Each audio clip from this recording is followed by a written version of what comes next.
The Bucs own the line of scrimmage in this game. That's how they won on both sides. Here's the point. Like the first half, it's not like they just were out there and it was like 32, to 3, and that's it. Game's over. No, before they went into the locker room, the game was 14-6, and then you're trying to get into the locker room, and then the Chiefs start making weird decisions like calling timeouts, so they give Brady the ball longer. They were in the game and they had the ball coming out of the half. They just absolutely lost their minds. Number one, the coaching was terrible, and they go into the locker room 21-3, 21-6, something like that.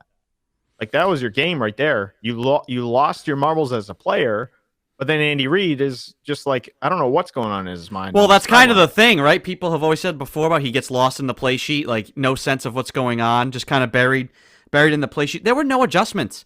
Instead of trying to hit like a big 60-yard play and get it back in a hurry in like 30 seconds, like you're playing Madden, they should have just gone on, listen, let's just have a drive.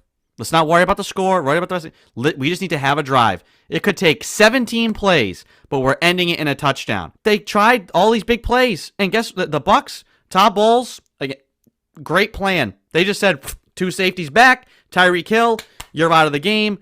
Our linebackers can run with Travis Kelce, make somebody else beat us, and the Chiefs never got... It was like they just lined up, right? You were waiting for more of this, like, the screen game, the short stuff, catch and run. They never...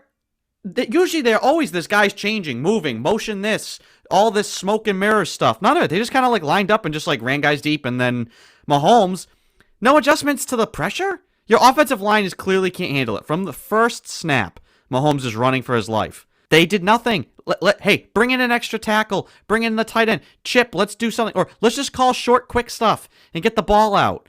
Instead, they just did nothing. Like you said, no adjustment. Really, people talk about Andy Reid's legacy. Like, hey, if he wins this one, what does that do for him? And maybe putting himself in one of the greatest coaches of all time conversation. Not after that. No way.